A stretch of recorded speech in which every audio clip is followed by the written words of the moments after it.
I'm very happy to be here today and to listen to this very impressive presentations that we just heard. It's also very nice to come out in nature, and even in a rainy day like this is so good to see the real nature.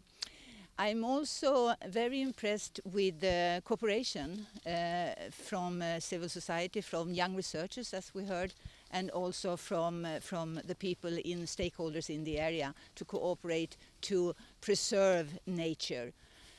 Biodiversity and wetlands is a really important area for Sweden, and we are supporting Serbia and through the EU, but also through our own cooperation with Serbia in several projects on biodiversity and wetlands, and this is one of them.